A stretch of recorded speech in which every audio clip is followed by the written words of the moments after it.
Hello friends, बरदायनी academy के इस YouTube channel में आपका एक बार फिर से स्वागत है।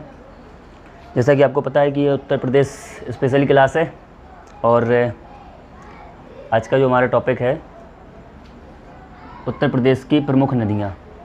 ठीक है, तो स्टार्ट करते हैं।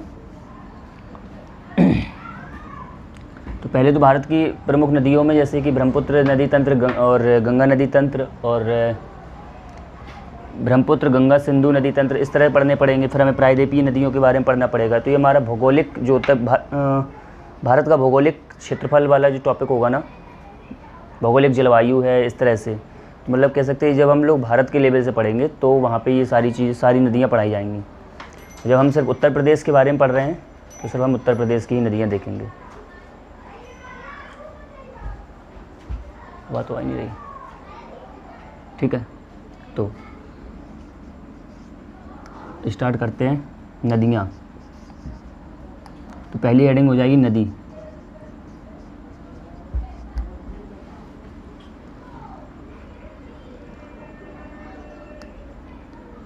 क्या लिखेंगे? जल की प्राकृतिक धारा।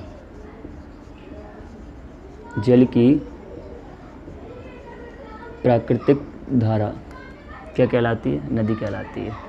ठीक है, तो इसके कुछ लाभ, कुछ समस्याएं, ये सारे पॉइंट जो आते हैं पेपर में वो हम डायरेक्ट देखेंगे। जैसे कि पहला पॉइंट है कि नदी से हमें क्या क्या लाभ है ना, लाभ है। तो पहला पॉइंट क्या होगा? यह सिंचाई के लिए महत्वपूर्ण है ना। नदियों से हमें क्या होता है सर? सिंचाइयों के लिए महत्वपूर्ण होती है। दूसरा सिंपल से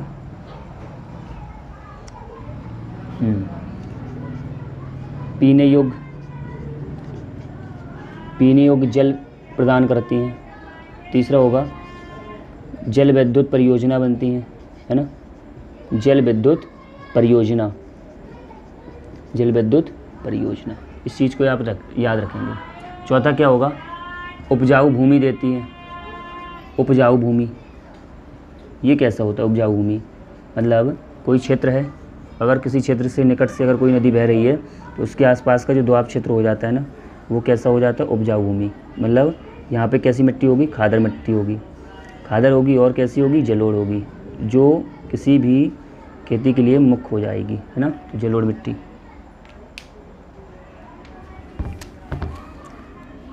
ठीक है, तो ये लाभ हो गए। इसके बाद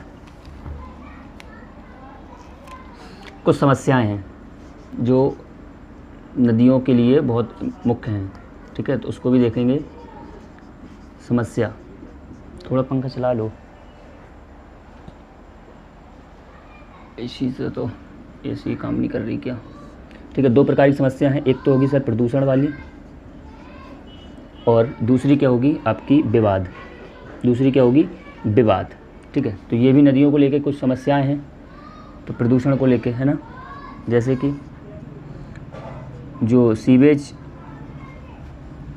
कह सकते हैं, जो कैसे सीवेज है ना, सीवेज प्रॉब्लम ये भी कह सकते हैं, क्योंकि ये जो वेस्ट मटेरियल होता है घरों से निकलने वाला और ये नालियों से नहरों में, इसके बाद कहाँ? नदियों में जाता है। ठीक है ना। इंडस्ट्रियल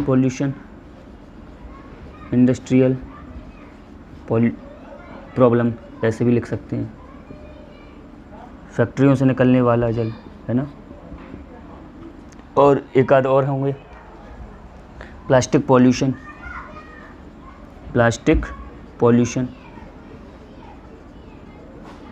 और ये चौथा है, इसको आप स्टार पॉइंट कर लीजिए। ये चौथा जो होता है वो होता है कंस्ट्रक्शन ऑफ लार्ज डैम, मतलब बड़े बांधों का बनाना। ये भी क्या है? इससे क्या होगा? प्रदूषण बढ़ेगा तो ये नदियाँ इनडायरेक्टली क्या होंगी? दूषित हो जाएंगी। ठीक है, ये आपको यहाँ पे समझनी है। तो हम एक एक करके इनको समझ लेते हैं, कहाँ पे किस तरह से क्वेश्चन बनता है। जैसे कि ये लार्ज डैम वाला है कि लार्ज डैम बनाने से क्या होगा? नदियाँ दूषित होंगी। तो क्वेश्चन ये 4 विकल्प में से कोई 3 डले होंगे और पूछ रहा होगा कि इनमें से कौन सा नदियों को लेकर समस्या से संबंधित है। तो ये ऐसा लगता है कि देखो बड़े डैम बनाना, तो बड़े डैम बनाना भी एक क्या है? समस्या है। ना कि आप ये समझें कि बड़े डैम बनाने से जल विद्युत लाइट बनती है, लाइट से क्या होगा, किसी राज्य में जो लाइट होगी वो मुफ्त हो जाएगी, ऐसा कुछ नहीं, उससे नदियाँ प्रभावित होंगी। ठीक है, जैसे कोई एक नदी है, ये नदी बह रही है, ये नदी बह रही है, ये अपना जल लेके चल रही है। ठीक है, अगर मान लीजिए इसकी 500 लीटर की क्वांटिटी है, ठीक है, किसकी, इस नदी की 500 लीटर की क्वांटिटी है, जिस पे मान लीजिए एक डैम बना दिया गया, उस डैम की जो क्वांटिटी है वो है कितनी, 200 लीटर। ठीक है, तो कह सकते हैं कि इसने 200 लीटर अपने पास रख लिया। अब इस नदी में कितना जल बचा है, तो आप कहेंगे सर 300। ठीक है, आगे जाने पर एक और डैम बन गया है जिसकी क्वांटिटी फिर 200 लीटर हो गई मान लो। अब इस नदी में कितना बचा है, 100 लीटर। और यहीं पे कोई बड़ी बड़ी फैक्ट्रीज़ हैं जिसका निकलने वाला जो वेस्ट मटेरियल है और ये सीवेज जो भी है वो सब कहाँ जा रहा है, नदियों में। अब देखिए कि नदी का जो पानी है वो कितना बचा है, 100 लीटर, और जो सीवेज है वो काफ़ी ज़्यादा है। ठीक है, काफ़ी ज़्यादा है, तो हम कह सकते हैं जब पानी का जो फोर्स होगा वो कम होगा तो ये सीवेज क्या होगा, इसमें ज़्यादा से ज़्यादा इकट्ठा होता जाएगा। तो इस नदी के जो किनारे जो भी लोग रह रहे होंगे वो इस पर डायरेक्टली डिपेंड होंगे कि हमें इस पानी को यूज करेंगे पीने के लिए और हर चीज़ के लिए। फिर क्या होगा कि जब ये पानी को यूज करेंगे और इसमें क्या है, सीवेज वाला सिस्टम और काफ़ी जो पॉल्यूट वाटर इसमें मिल चुका है, तो ये पानी कैसा हो चुका है, दूषित, क्योंकि इसमें पानी की मात्रा क्या हो गई थी, कम। तो फिर क्या होगा, ये लोग जब इस पानी को यूटिलाइज़ करेंगे तो फिर क्या होंगे, वो सबसे ज़्यादा क्या होंगे, बीमार होंगे। यही कुछ रीज़न है कि बड़े डैम बनाना नदियों के लिए नुकसानदेह होता है। ठीक है, तो आपने एक महिला का नाम सुना होगा जिनका नाम था मेधा पाटकर, सुना होगा इनका नाम, मेधा पाटकर। ये किससे संबंधित हैं, तो नर्मदा बचाओ आंदोलन से है, नर्मदा बचाओ आंदोलन से।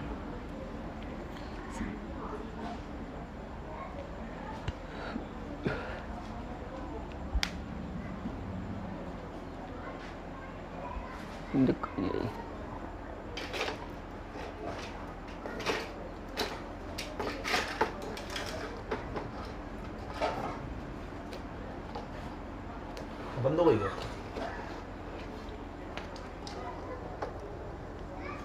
जाता सर।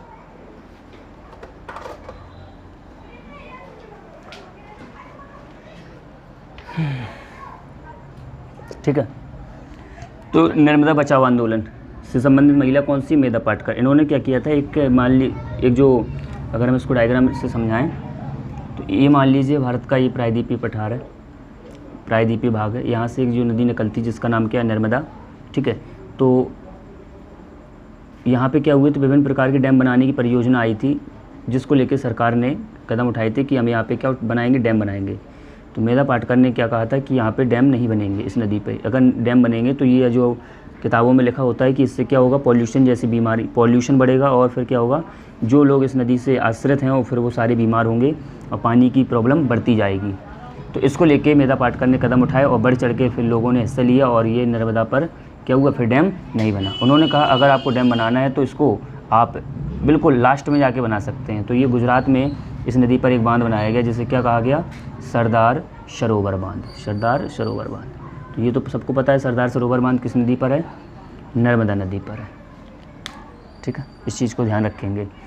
मेधा पाटकर किससे संबंधित है, नर्मदा बचाओ आंदोलन से, और सरदार सरोवर बांध किस नदी पर बना हुआ है, तो नर्मदा नदी पर। चलिए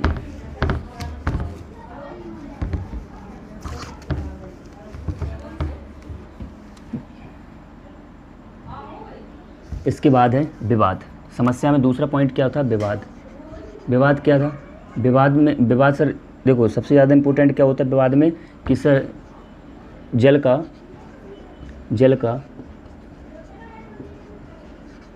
अधिक दोहन मतलब अधिक यूटिलाइज़ कर लेता है। मान लीजिए कोई ये यहाँ पे हम कह सकते हैं सर ये आपका कर्नाटक है, ये आपका क्या है, केरल है। ठीक है, ये आपका तमिलनाडु है। अगर कोई नदी यहाँ से निकलती है और वो बहती हुई यहाँ गिराती है अपना जल, तो ये वाला जो ऊंचा उठा हुआ भाग है, ये उठा हुआ भाग है, तो यहाँ से अगर कोई नदी निकलती है, ये अगर कोई नदी निकलती है तो ये अपना जल नीचे ले जा रही है।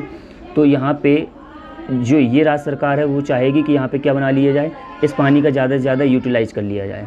अगर हम इस पानी का ज़्यादा से ज़्यादा ये राज्य सरकार यूटिलाइज़ करेगी तो नीचे पानी का क्या होगा, पानी की मात्रा कम होगी। तो राज्य को ये पानी कम मिलेगा।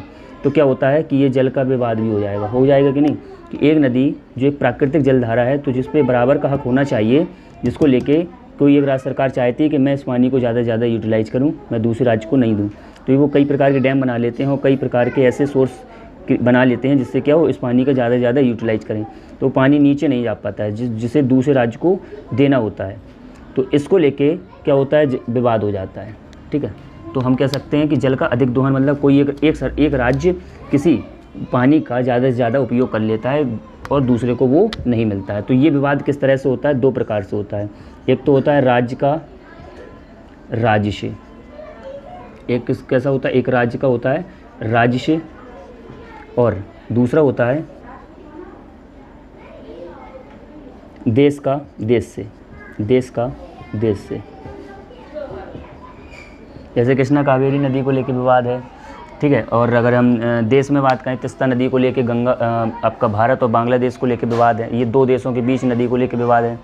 और हम यहाँ पे सिंधु नदी को लेकर कहें तो सिंधु नदी को लेकर किस किस का विवाद है, तो आप कहेंगे सर भारत और पाकिस्तान को लेकर विवाद है। तो इस तरह के जो विवाद होंगे वो हमें देखने हैं, और इसका जो निपटारा है वो कौन करता है, तो हमें ये भी चीज़ देखना है। ठीक है, तो पहले पॉइंट क्या होगा कि सर जो राज्य से लेके जो विवाद होगा, अब मान लीजिए कर्नाटक और कर्नाटक तमिलनाडु का किसी नदी को लेके विवाद हो गया, तो अब कौन इसका निपटारा करेगा, केंद्र सरकार करेगी, राज्य सरकार करेगी, उच्च न्यायालय करेगा, हाई कोर्ट करेगा, या सर्वोच्च वो आपका अंतर्राष्ट्रीय न्यायालय करेगा। इस तरह से क्वेश्चन बनते हैं कि अगर दो राज्यों को लेकर किसी नदी को लेकर विवाद है, दो राज्यों में किसी नदी को लेकर अगर विवाद है तो उसका निपटारा कौन करता है, तो इस तरह से क्वेश्चन बनेंगे। ठीक है, तो हम यहाँ पे देखेंगे। इससे पहले एक चीज़ हम देखेंगे, क्या IRWDA क्या हो जाएगा, इंटर रिवर वाटर, यहाँ पे एस साइलेंट है तो यहाँ पे एस से कल पूरा लिखे दे रहे हैं,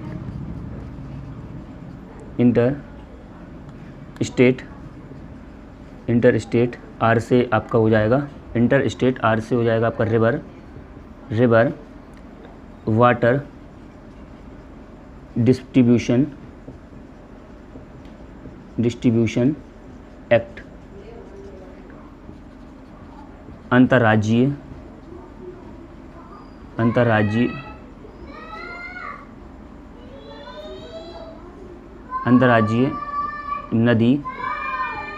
नदी विवाद अधिनियम। ये कब आया, तो ये आया कब, 1956 में। ये ऐसा पूछा जाता है कि बताइए कि राज्य से जब जो निपटारा होता है किसी नदी को लेके तो वह कौन करता है, तो वो हम लोग अभी आगे पढ़ रहे हैं। और ये किसके द्वारा हुआ, तो उस समय एक एक्ट आया 1956 में, एक एक्ट आया जिसका नाम था IRWDA। इस एक्ट का क्या काम था कि दो राज्यों के बीच किसी नदी को लेकर विवाद है तो उसका निपटारा किया जाएगा। तो वो कैसे किया जाएगा, तो उसके लिए 6 पैनल कमेटी बनाई जाएगी, 6 पैनल कमेटी। ठीक है, ये आपके लिए पेपर में पूछी जाती है कि 6 पैनल कमेटी किससे संबंधित है, यह दो राज्यों के बीच नदी को लेकर जो विवाद है उसका निपटारा कराती है। ठीक है, अगर विकल्प में एक ये विकल्प बने और दूसरा पूछा जाए, दूसरा हो जाए कि आप हाई कोर्ट में भी शिकायत कर सकते हैं, तीसरा हो जाए आप सुप्रीम कोर्ट में शिकायत कर सकते हैं, चौथा हो जाए आप इंटरनेशनल कोर्ट पे भी शिकायत कर सकते हैं। तो इसका आंसर क्या होगा कि आप कहीं शिकायत नहीं करेंगे, आप कहाँ कर सकते हैं, जो 6 पैनल कमेटी की जो बातें होंगी वो आपको माननी पड़ेंगी। ठीक है, अब मैं तुमसे कहूँ कि कोई एक राज्य सरकार का कोई एक जैसे कि ये एक राज्य है कि ये राज्य है, यहाँ से नदी निकलती है, यहाँ पे बहती है, और इस राज्य को यहाँ के लोगों को प्रॉब्लम हो रही है कि मुझे इस पानी का ज़्यादा से ज़्यादा यूज करना है, और यहाँ पे ये लोग कह रहे हैं कि मुझे पानी का ज़्यादा से ज़्यादा यूज करना है। तो ये नदी जब अपना जल यहाँ से यहाँ ले जा रही थी तो पानी का यहाँ पे बहुत ज़्यादा सोर्स, पानी का यहाँ पे रोक लिया मात्रा को, तो पानी यहाँ पे कम जा रहा था। तो क्या हुआ, दोनों लोगों को प्रॉब्लम हुई, फिर दोनों लोगों के बीच में विवाद बढ़ा, लड़ाइयाँ बढ़ी। लड़ाई बढ़ने से क्या हुआ, अभी शिकायत कहाँ करें, ये अपने कोर्ट में करें, अपने हाई कोर्ट में करें, ये अपने हाई कोर्ट में करें, तो क्या इससे इन दोनों का निपटारा होगा, नहीं। तो ये सर्वोच्च न्यायालय जाएँ, सुप्रीम कोर्ट, तो सुप्रीम कोर्ट भी नदियों को लेकर विवाद का जो निपटारा ये नहीं करता है। इस चीज़ को ध्यान रखेंगे कि अगर आप पे दो राज्यों के बीच नदी को लेकर विवाद है तो इसका निपटारा कौन करता है, हाई कोर्ट, सुप्रीम कोर्ट। इस तरह से आप समझेंगे विकल्प, तो क्या होगा ये कोई नहीं करेगा। इसका निपटारा कौन करेगा? इसका निपटारा कौन करेगा? 6 पैनल कमेटी। ये क्या होती है? ये दोनों राज्यों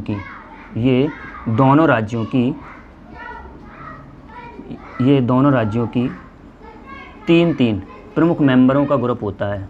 प्रमुख मतलब जो सदस्य होते हैं, इसमें 3 प्रमुख सदस्य, मतलब 3 आपके कर्नाटक के होंगे और 3 ही आपके किसके होंगे? तमिलनाडु के होंगे। किसके? 3। तो इन तीनों का ये दोनों एक बैठक करेंगे और ये बन जाएंगे क्या? 6 पैनल कमेटी। इसमें क्या होगा? ये जो भी डिसीजन देंगे वो दोनों राज्यों को मानना पड़ता है। अगर उसमें रहने वाली और भी जनसंख्या जो है वो अगर इनके जो कह सकते हैं डिसीजन को नहीं मानती है और ये चाहें कि हम सुप्रीम कोर्ट में शिकायत करेंगे कि हमें इनकी बात नहीं समझ में आई, ना ही मुझे इनकी आई, तो ये जाएं हाई कोर्ट में शिकायत करने, तो इनकी सुनवाई नहीं होगी। अगर ये सुप्रीम कोर्ट जाएं तो भी नहीं होगी। इस चीज़ को ध्यान रखेंगे। इसकी शिकायत सिर्फ यही 3 ही करेंगे और इन दोनों ने जो डिसीजन ले लिया वो डिसीजन सर्वमान्य होगा। इसलिए इस चीज़ को भी आप लोग ध्यान रखेंगे कि तो मेन क्या है? 6 पैनल कमेटी। ये राज्य सरकार का था। इसके बाद दूसरा कौन सा था? मैंने बताया था दूसरा विवाद होता है देशों के बीच, देश का देश से। मान लीजिए 2 देश हैं, मान लीजिए मैंने कहा ये आपका इंडिया है और ये आपका क्या है? ये आपका है आपका बांग्लादेश, ठीक है, ये आपका बांग्लादेश है। इन दोनों के बीच जिस नदी को लेके विवाद है उसका नाम है क्या? तीस्ता, है ना। तो अब इसकी जो प्रॉब्लम सॉर्ट आउट होगी, अब ये देखो ये देश है तो इसका तो सुप्रीम कोर्ट होगा, इसका भी सुप्रीम कोर्ट होगा, तो ये अब कहाँ जाएंगे? तो ये कहाँ जाएंगे? अब लगता है इंटरनेशनल कोर्ट जाएंगे, अंतर्राष्ट्रीय न्यायालय जाएंगे, लेकिन ऐसा नहीं है। इसका जो डिसीजन करता है वो करता है कौन? वर्ल्ड बैंक करती है। वो कौन करती है? वर्ल्ड बैंक करती है। इस चीज़ को भी ध्यान रखेंगे।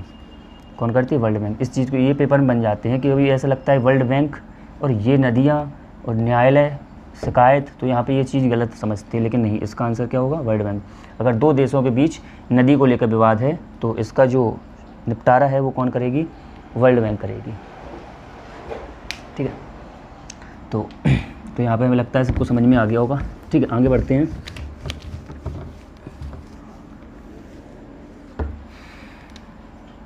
हिमालय से अगला पॉइंट होगा, छोटे छोटे पॉइंट हैं जो आपको समझना है। हिमालय से निकलने वाली नदियाँ, ठीक है, कौन सी हो जाएगी? गंगा हो जाएगी। ये सब उत्तर प्रदेश के लिए पढ़ रहे हैं, ठीक है। नहीं तो आपको सर आपने सिंधु नहीं पढ़ाई, ये नहीं पढ़ाया, वो गंगा, यमुना, इसके बाद रामगंगा, इसके बाद गंडक, ठीक है। अब दूसरा होगा मैदानी भागों से निकलने वाली नदियाँ, मैदानी भागों से, ठीक है। तो पहली हो जाएगी गोमती, सई,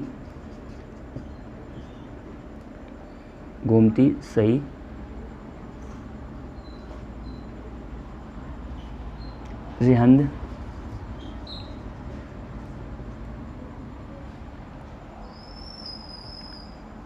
देखना पड़ेगा,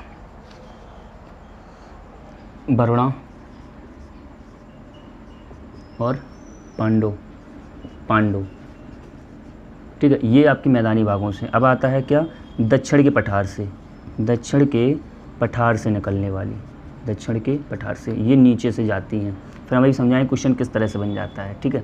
दक्षिण के पठार से निकलेगी तो भैया एक पहली चलेंगी चंबल, बेतवा, केन।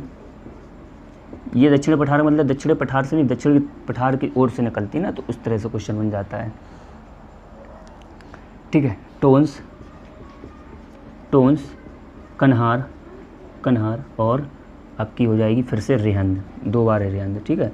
और जो कर्मनाशा है उनको हम लोग स्टार पॉइंट बना के पढ़ेंगे इस कर्मनाशा नदी को लेके। यहाँ तक जो मेन पॉइंट है हमने यहाँ पे देख लिए। हिमालय से निकलने वाली नदियाँ मैदानी भागों से और दक्षिण पठार से, और अधिकतर पेपर में ये बार पूछी जाती है और यहाँ पे ये वाली पूछी जाती है। इन दोनों नदियों को आप बहुत अच्छे से देखेंगे और ये टोन्स भी यहाँ पे निकलती है, इस चीज़ को भी देखेंगे, ठीक है। और सई और गोमती से मिलके पूछा जाता है सई और गोमती का जो उद्गम है वो कहाँ है, तो हम उत्तर प्रदेश स्पेशल को ही लेके चलेंगे, तो आप लोग इसको नोट कर लेंगे, ठीक है। अब स्टार्ट करते हैं हम लोग, क्या स्टार्ट करते हैं कि जो गंगा नदी है, पहले हम लोग पढ़ेंगे क्या? गंगा नदी तंत्र। पहले पढ़ेंगे हम लोग गंगा नदी तंत्र, सारी नदियों को पढ़ेंगे, बस टाइम लगेगा लेकिन सारी नदियाँ डिस्कस करेंगे, ठीक है। तो गंगा नदी तंत्र के लिए पहले हम लोग गंगा नदी का पूरा सिस्टम पढ़ लें। कहाँ तक है आपकी, बंगाल, पश्चिम बंगाल तक नदी को ले चलते हैं, फिर आप बांग्लादेश ले चलेंगे, फिर हम लोग बंगाली खाड़ी में उसका जल गिरा देंगे, ठीक है। तो एक नदी है जो यहाँ से निकलती है और वो यहाँ आती है और यहाँ तक आ जाती है। एक नदी ये है और ये यहाँ से आती है और यहाँ से आके यहाँ मिल जाती है, ठीक है। चलिए, ये जो जगह है इसको बोला जाता है क्या, गंगोत्री। इसका नाम है गंगोत्री ग्लेशियर। इसका नाम क्या है, गंगोत्री ग्लेशियर। गंगोत्री ग्लेशियर से एक नदी निकलती है जिसे कहा जाता है क्या, जाह्नवी, ठीक है। यहाँ से क्या, कौन सी नदी निकलती है, जाह्नवी। इस चीज़ को ध्यान रखेंगे, कौन सी नदी निकलती है, जाह्नवी। हम अब इसको इसी तरह लिख पाएंगे और कुछ नहीं। थोड़ा सा क्या होगा कि आपको पूरा सब कुछ एक सा ना लगे।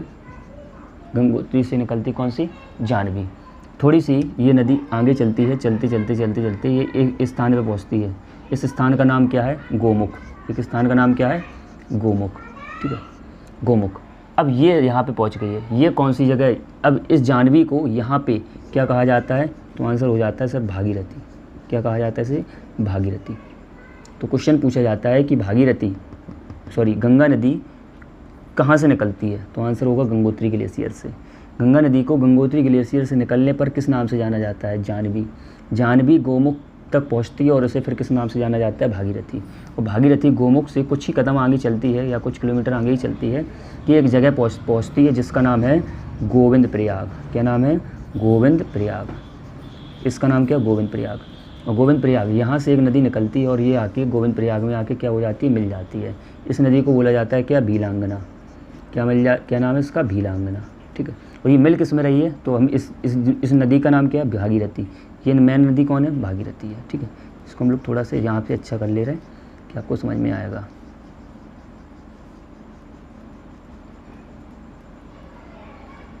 भागीरथी, भीलांगना, यहाँ पे ये जिस जगह पे मिल रही है उस जगह का नाम क्या है, गोविंद प्रयाग। और यहीं पर एक भारत का सबसे ऊंचा बांध बना हुआ है। भारत का सबसे ऊंचा बांध, जिसे क्या कहा जाता है सर, टेहरी बांध। टेहरी बांध, इसे भारत का सबसे ऊंचा बांध कहा जाता है और जिसकी हाइट है 261 मीटर। इस तरह से क्वेश्चन बन जाते हैं कि टेहरी बांध किस नदी पर है। तो पहला पॉइंट सभी जानते हो कि टेहरी बांध भागीरथी नदी पर है। और अगर ये पूछ दे कि किन दो नदियों के संगम पर बना है तो फिर दिक्कत आ जाती है, इसलिए याद रखना पूरा अच्छे से पॉइंट, भागीरथी और भीलांगना। भागीरथी और भीलांगना कहाँ पे, गोविंद प्रयाग वाले स्थान पर कौन सा बांध बना हुआ है, टेहरी बांध। ये भारत का सबसे ऊंचा बांध है, ठीक है, जिसकी हाइट 261 मीटर है। अब ये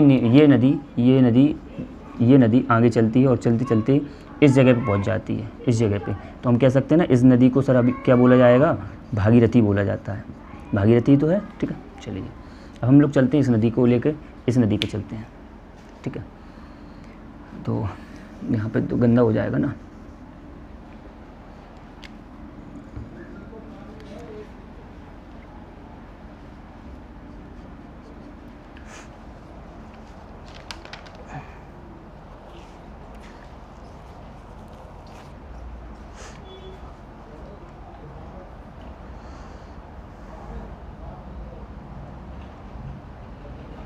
चलिए, तो ये बाईं ओर है, ठीक है। बाईं ओर से पहली नदी निकलती है, इस नदी का नाम क्या है, धौली गंगा। धौली गंगा, ठीक है। लेकिन ये जो कौन सी नदी है, ठीक है, तो इस नदी का नाम है अलकनंदा। क्या नाम है, अलकनंदा, ठीक है, अलकनंदा। कहाँ से निकलती है, तो ये ग्लेशियर हमें याद रखना पड़ेगा ना। तो इस ग्लेशियर का नाम क्या है, तो इस ग्लेशियर का नाम है सतोपंत ग्लेशियर।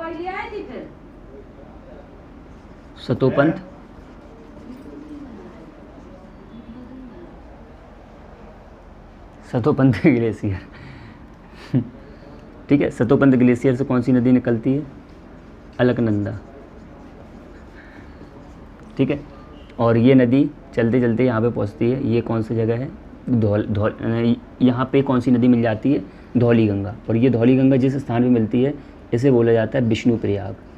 क्या बोला जाता है, विष्णु प्रयाग। इस स्थान को बोला जाता है विष्णु प्रयाग। इस चीज़ को हम लोग मिटा देंगे, ठीक है। थोड़ा सा मार्कर मोटा लिए ले रहे हैं, ये चलेगा।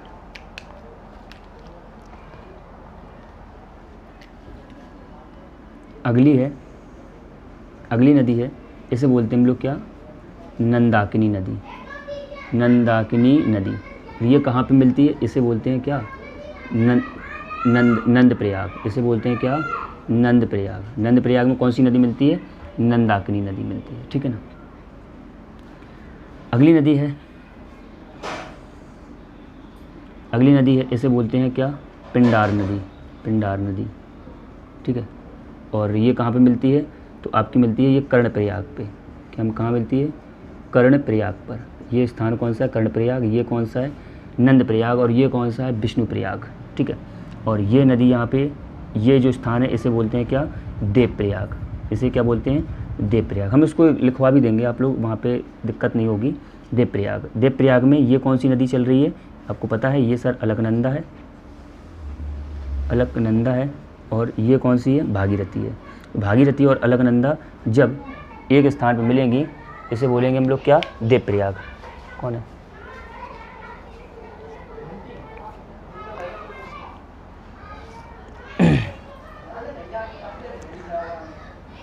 चलिए थोड़ा और देख लेते हैं।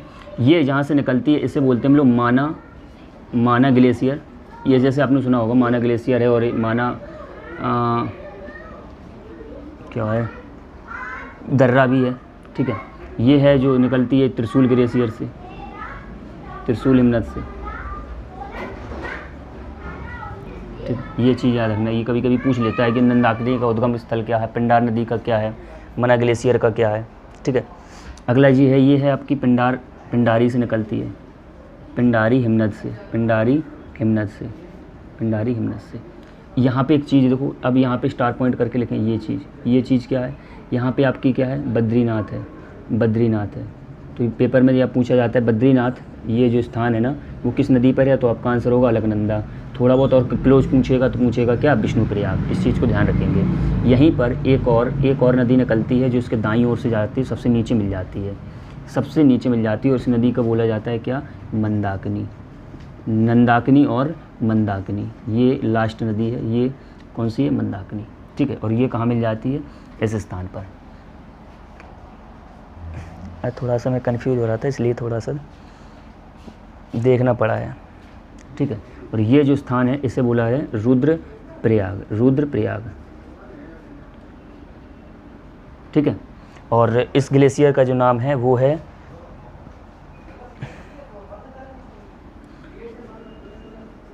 घारोबार ग्लेशियर, चारोबार ग्लेशियर, चारोबार ग्लेशियर, चारोबार ग्लेशियर। और यहाँ पे शॉर्ट में क्या लिख सकते हो? केदारनाथ, केदारनाथ के पास है ये, ठीक है। यहाँ से ये नदी निकलती है, कौन सी है? मंदाकिनी। कहाँ मिलती है? रुद्रप्रयाग में। और ये दोनों में मिलती हैं कहाँ पे? देवप्रयाग में। ये कहाँ मिलती हैं? देवप्रयाग में। अब ये देवप्रयाग से ये नदी आगे बढ़ती है और देवप्रयाग से आगे ये नदी बढ़ती है और इसे किस नाम से जानने लगते हैं? गंगा नदी। तो फाइनली मैं कह सकता हूँ कि गंगा नदी का उद्गम कहाँ है? तो पहला आता है कहाँ?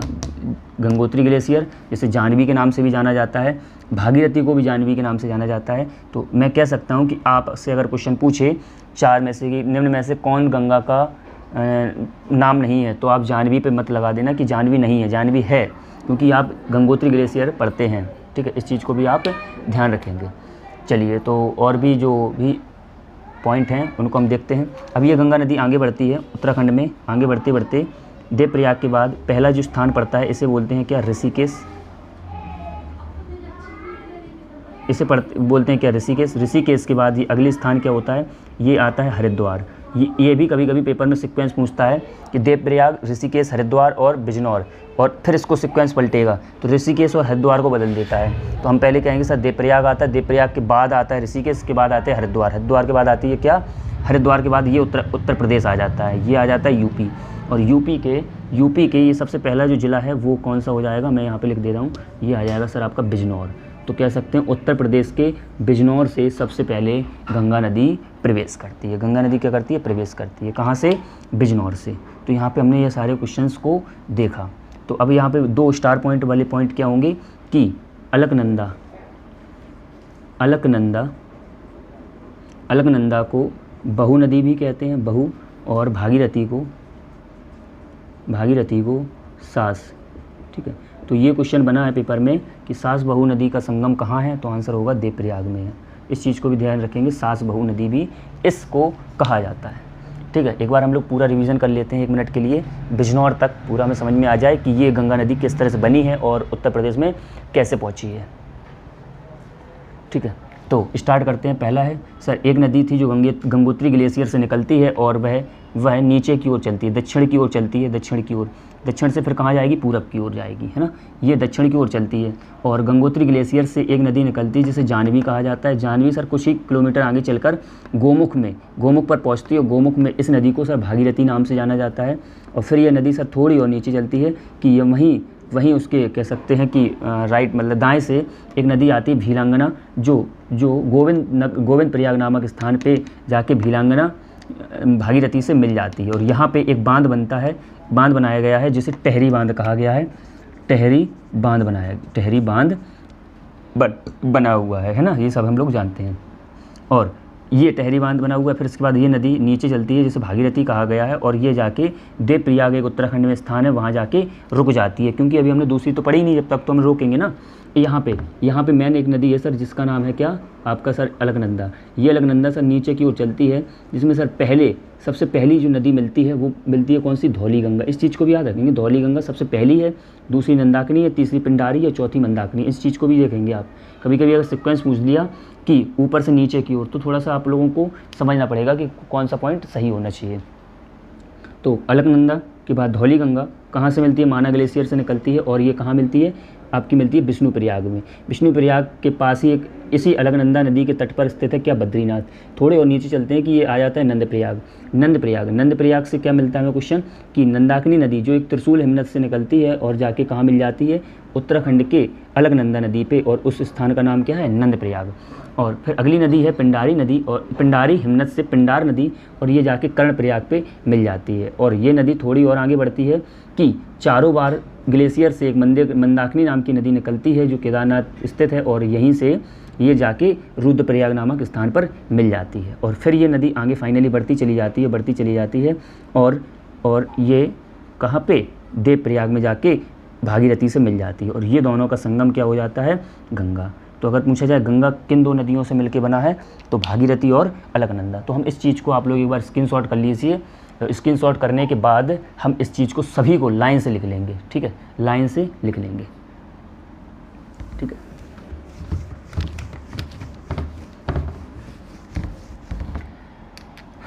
तो पहले हम लिखेंगे कहाँ से, अलकनंदा से। ठीक है, अलकनंदा प्लस धौली गंगा, है ना। ये कहाँ पे मिल रही हैं, तो आपकी मिल रही हैं कहाँ पे, विष्णुप्रयाग में। इसके बाद दूसरी मिल रही है कौन सी, नंदाकिनी। तो अलकनंदा प्लस नंदाकिनी कहाँ मिल रही हैं, ये नंदप्रयाग में। इसको याद भी हम करा दे रहे हैं, आप टेंशन नहीं लेना।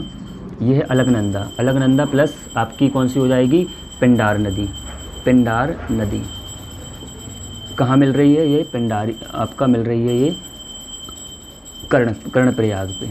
कहाँ मिल रही है, कर्णप्रयाग पे।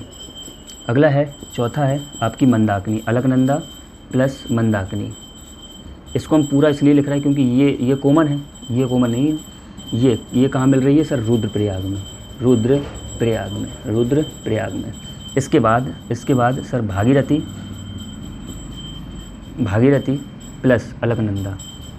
प्लस अलकनंदा कहाँ मिलती है सर, ये मिलती है सर देवप्रयाग में। क्या मिलती है, देवप्रयाग में। और स्टार पॉइंट अगला क्या होगा, देवप्रयाग से सर गंगा बनती है, और गंगा चल के कहाँ पहुँचती है सर, ये पहुँचती है हरिद्वार पहुँचती है। और हरिद्वार में ये कहाँ आ जाती है, मैदानी भागों में आ जाती है, हम लोग जब हमने टॉपिक उत्तर प्रदेश का पढ़ाया था तो वहाँ पे समझाया था भावर क्षेत्र क्या होता है, मैदानी क्षेत्र क्या होता है। तो मैदान, ये सब भावर क्षेत्र में चल रही थी नदियाँ उत्तराखंड में, और जैसे हरिद्वार लास्ट में आ जाती है तो ये मैदानी भागों में। क्वेश्चन पूछा जाता है गंगा नदी वर्ड दे देगा, गंगा नदी मैदानी भागों में कहाँ पर आती है, तो आंसर होगा आपका हरिद्वार में आती है। ये मैदानी भागों में आ जाती है, मैदानी भागों के बाद ये इस तरफ मोड़ दे रहा है, ये उत्तर प्रदेश के बिजनौर जिले, बिजनौर जिले। ठीक है, उत्तर प्रदेश के बिजनौर ज़िले से ये उत्तर प्रदेश में प्रवेश कर जाती है। और जब उत्तर प्रदेश में प्रवेश कर गई तो हमारा बस टॉपिक यहीं से स्टार्ट हो जाता है। तो क्वेश्चन क्या बनेगा कि उत्तर प्रदेश के किस ज़िले से गंगा नदी प्रवेश करती है, तो आंसर हो जाएगा बिजनौर। ठीक है, तो यहाँ पे हमने देख लिया। फिर इसके बाद हम लोग उत्तर प्रदेश में कहाँ कहाँ चलेगी, कितनी बड़ी नदी है, ये हम लोग पूरा टॉपिक देखेंगे। तो यहाँ पे हमें समझ में आया कि आपको ये वाले पॉइंट आपको बहुत इंपॉर्टेंट हैं। और एक जो दूसरा पॉइंट है वो कौन सा है, सास और बहू नदी, सास और बहू, है ना, इस चीज़ को भी देख लेंगे। ये सभी को पता नहीं रहता, इसलिए इसको हम बता दे रहे हैं। सास आपकी हो जाएगी कौन सी, भागी, और इसे कहेंगे क्या, अलकनंदा, है ना। और इन दोनों का संगम कहाँ है, आप कहेंगे सर इनका संगम कहाँ है, देवप्रयाग में, देवप्रयाग में। इस चीज़ को आप लोग देख लेंगे। तो एक और रह गया है, वो कौन सी थी, वो ऊपर लिखे दे रहा है, भीलांगना। भीलांगना प्लस भीलांगना किससे मिल रही है, आपकी भागीरथी से। भीलांगना भागीरथी से कहाँ मिल रही है, आपकी गोविंद प्रयाग में। इस चीज़ को याद रखो। ये ऐसे लग रहे हैं सर याद कैसे होंगे, कैसे भी होंगे, वो करने पड़ते हैं, ठीक है। तो थोड़ा बहुत अगर देखें तो इस तरह से भी याद कर सकते हैं आप लोग कि यहाँ पे देखो पिंडार में, यहाँ पे देखो अड़ा है तो यहाँ पे भी अड़ा है, इस तरह से भी कुछ हो जाएंगे। नंदाकिनी ये हो जाएगी, ठीक है ना। तो हम कह सकते हैं कि जो ये धौली गंगा से क्या होगा कि गंगा नदी में अपने आप को नहाने से क्या होते हैं, पाप धुल जाते हैं, ऐसा सब लोग मानते हैं ना। गंगा नदी में नहाने से क्या होते हैं, पाप धुल जाते हैं। तो गंगा नदी में किसका निवास स्थान कहा गया, यहाँ पे देखो किसी भी देवता से संबंधित नहीं है। तो गंगा नदी में कह सकते हैं जो क्षीर सागर है ना, वहाँ पे विष्णु भगवान निवास करते हैं। तो बस इसलिए कह सकते हैं हमारे पाप धुल जाते हैं कि जैसे हम बुड़की लगाते हैं ना, तो कहते हैं वहाँ विष्णु भगवान है, ऐसा कुछ मानते हैं, मान लीजिए, कल्पना करते हैं, ठीक है, ऐसा कुछ है नहीं। अलकनंदा और मंदाकिनी, ये आपको याद रखना पड़ेगा, मंदाकिनी, ठीक है। और रुद्र, ये हमने ऐसा ट्रिक बनाई थी कि रुद्र मतलब गुस्सा। तो गुस्सा को क्या हमेशा किया जाता है, कम किया जाता है। और कम का मतलब क्या होगा, कम से रिलेट करेंगे क्या, मंद। देखो मंदाकिनी जब भी होगा तो आपको रिलेट करेगा क्या, मंद। मंद क्या होना चाहिए, कम। और कम के लिए आप ट्रिक बना रहे थे, और जहाँ पे ट्रिक बनेगी वहाँ पे रुद्र पे रुक जाओगे, क्योंकि रुद्र माने गुस्सा, गुस्सा मतलब कम। तो आपकी मैचिंग के लिए ये क्वेश्चन बहुत इंपॉर्टेंट होते हैं। धौली गंगा मतलब अपने आप को गंगा नदी में क्या है, धोना है, और हम उसके लिए क्या बुड़की लगाते हैं, इस तरह से रिलेट कर लेंगे। नंदाकिनी में तो सांप लिखा है, पिंडारी में भी सांप लिखा है, मंदाकिनी में रिलेट कर लिया तो आपको विष्णु प्रयाग याद हो जाएगा। अब भागी भैया ये अगर याद नहीं है तो फिर बेकार है। इसे बोलते हैं हम लोग क्या, ABD, ऐसे याद करते हैं। AB डिविलियर्स का नाम सुना है ना, ABD मतलब अलकनंदा, भागीरथी और देवप्रयाग। इस तरह से हमें ये भी याद हो जाएगा। तो इस तरह से आपको गंगा नदी तंत्र और जो नदियों के बारे में थोड़ा बहुत समझ में आया है। और आगे की वीडियो उत्तर प्रदेश में जब गंगा नदी प्रवेश करेगी तो इसके लिए हम लोग कल इसके टॉपिक को हम लोग आगे कल से बढ़ाएंगे, ठीक है। तो आज के लिए बस इतना ही काफ़ी है। तो अगर वीडियो आपको पसंद आई है तो प्लीज़ आप इस वीडियो को सब्सक्राइब करें और शेयर करें। Thank you so much.